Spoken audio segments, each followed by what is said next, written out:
നേതൃത്വത്തിൽ സംഘടിപ്പിക്കുന്ന മൈജി മെഗാ അത്തപ്പൂ മത്സരം സീസൺ 2 തിരുവനന്തപുരത്ത് തുടക്കമായി കഴിഞ്ഞു. തിരുവനന്തപുരം മാൾ ഓഫ് ട്രാവൻകൂറിലാണ് അത്തപ്പൂക്കള മത്സരം നടക്കുന്നത്. അത്തപ്പൂക്കള മത്സരത്തോടൊപ്പം സ്വർണ്ണവേട്ടയും ഇത്തവണത്തെ ആഘോഷത്തിന്റെ ഭാഗമായി ഒരുക്കിയിട്ടുണ്ട്. വിവരങ്ങളുമായി ദിലീപ് കുറ്റിച്ചൽ അവിടെ നിന്ന് ചേരുന്നുണ്ട്. ദിലീപ്, മത്സരം എങ്ങനെ പുരോഗമിക്കുന്നു? മത്സരാർത്ഥികൾ എത്രത്തോളം ആവേശത്തിലാണ്?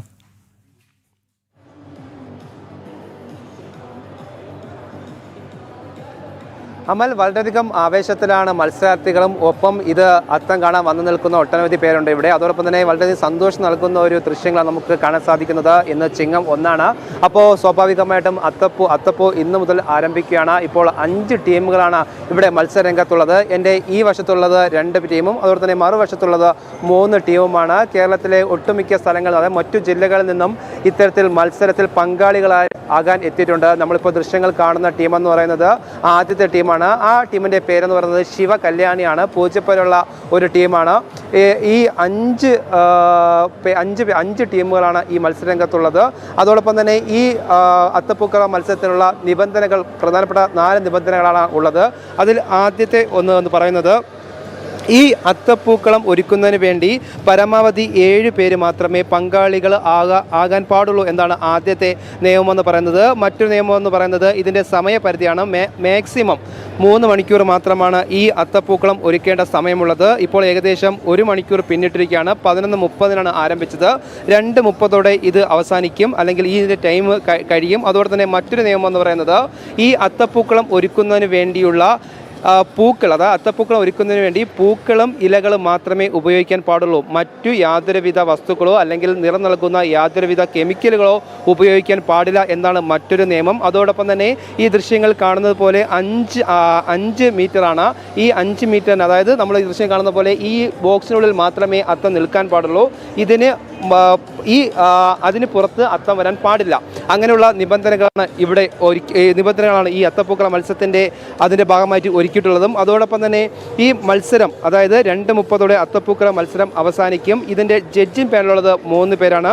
അതിൽ ആദ്യത്തെ വ്യക്തി എന്ന് പറയുന്നത് ഗിരീഷ് പുലിയൂറാണ്. നമുക്ക് അറിയാവുന്ന പോലെ പ്രശസ്ത കവിയാണ്. അദ്ദേഹമാണ് ഈ ജഡ്ജിങ് പാനലുള്ള ആദ്യത്തെ വ്യക്തി. മറ്റൊരു വ്യക്തി എന്ന് പറയുന്നത് പ്രഹ്ലാദ് എസ് കുമാറാണ്. ജനൻ ടിവിയുടെ ഓഡിയോ ഹെഡാണ്. മറ്റൊരു വ്യക്തി എന്ന് പറയുന്നത് സുരേഷ് കൊളാഷാണ്. അദ്ദേഹം 2000 കാലം മുതൽക്കേ തന്നെ മ്യൂറൽ പെയിൻറ്റിങ്ങിലെ തൻ്റെതായ വ്യക്തിമുദ്ര പതിപ്പിച്ച വ്യക്തിയാണ്. ഈ 3 പേരാണ് ഈ ജഡ്ജിങ് പാനലുള്ളത്. നിലവിൽ ഇപ്പോൾ അത്തപ്പൂക്കള മത്സരം പുരോഗമിച്ചുകൊണ്ടിരിക്കുകയാണ്. അതോടൊപ്പം തന്നെ ഈ അത്തപ്പൂക്കള മത്സരത്തിന് ശേഷം ട്രഷർ ഹണ്ടും ഉണ്ടായിരിക്കും. ഈ മാസം 19 തീയതിയാണ് കൊച്ചിയിലെ ഇതിൻ്റെ മറ്റൊരു വെർഷൻ നടക്കുന്നത്. കൊച്ചിയിലെ ഫോറം മോളിലാണ് ഇത്തരത്തിൽ 2ാം ഘട്ട മത്സരം നടക്കുന്നത്. അതിനുശേഷം ഈ മാസം 22 കോഴിക്കോട് നടക്കുന്നതും. ഇപ്പോൾ എന്തായാലും മറ്റൊരു അത്തം ഇവിടെ നിങ്ങൾ ദൃശ്യം കാണുന്ന പോലെ തന്നെ നമുക്ക് അവരുടെ കുറച്ച് വിശേഷങ്ങൾ ചോദിക്കുന്ന ഒന്നായിരിക്കും. ചേച്ചി ഹായ്. ശ്രീകല. ടീം ഏതാണ്? ടീം അവിട്ടം പ്ലാച്ചിക്കര, കാസർഗോഡ് അല്ലേ? കാസർഗോഡ്. രണ്ടാം ഘട്ടം എത്തിയോ? ഇല്ല, ഒന്നാം ഘട്ടം 2ാം ഘട്ടത്തിലേക്ക്. പ്രധാനപ്പെട്ട ഏതൊക്കെ പൂക്കളാണ് ഇപ്പോൾ ഉപയോഗിച്ചിരിക്കുന്നത്? ജമന്തി, മല്ലിക, പിന്നെ ബ്ലൂ ഡെയ്സി, പിന്നെ റോസ്, പിന്നെ പച്ച ഇലകൾ, ചീയോതി പച്ച എന്നൊക്കെ പറയുന്നത് പച്ച, പിന്നെ മറ്റേ കുന്തിരിക്ക പച്ച, അങ്ങനെ പിന്നെ ചീര, കറുത്തൊരു ചീരയുണ്ട്. ഇതൊക്കെയാണ് ഉപയോഗിക്കുന്നത് ഞങ്ങൾ. എന്തായാലും ഇപ്പോൾ അത്തപ്പൂക്കളം പുരോഗമിച്ചുകൊണ്ടിരിക്കുകയാണ്. അതിൽ ഏറ്റവും മറ്റൊരു പ്രത്യേകത എന്ന് പറയുന്നത്, അമൽ, ഒരു കുടുംബം ഈ ഒരു മത്സരത്തിൽ പങ്കാളിയാവുകയാണ്. അപ്പോൾ അവരുടെ വിശേഷം ചോദിക്കുന്നത് എന്തുകൊണ്ടും വളരെ നല്ലതെന്ന് തോന്നുന്നു. പ്രത്യേകിച്ച് നമുക്ക് ഈ ദൃശ്യങ്ങൾ കാണുന്നത് പോലെ തന്നെയാണ് ഞാനിപ്പോൾ നിൽക്കുന്ന ആ ഒരു സ്ഥലത്താണ്. ഏകദേശം 2 മക്കളും അച്ഛനും അമ്മയുമാണ് ഈ ഒരു മത്സരത്തിൽ പങ്കാളിയാവുന്നത്. ഇപ്പോൾ എന്തായാലും ആ ചേട്ടനോട് അഭിപ്രായം ചോദിക്കും. ചേട്ടാ, മക്കളോടൊപ്പമാണ് അത്തപ്പൂക്കള മത്സരത്തിൽ പങ്കാളിയാവുകയാണെങ്കിൽ? അതെ, ഇപ്പോൾ ഒരു 3-4 കൊല്ലമായിട്ട് ഞങ്ങൾ ഫാമിലിയായിട്ടാണ് മത്സര രംഗത്ത് പോകുന്നത്. അപ്പോൾ ജനൻ ടി വിയുടെ കഴിഞ്ഞ പ്രാവശ്യം ഞങ്ങൾക്ക് വന്ന് പങ്കെടുക്കാൻ പറ്റിയില്ല.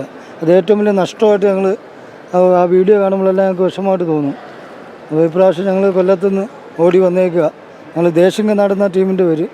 കൊല്ലം ദേശിംഗനാട് എന്നറിയപ്പെടുന്ന അനന്തപുരിയിലേക്ക് ഞങ്ങൾ മത്സരത്തിനായിട്ട് വന്നിരിക്കുക.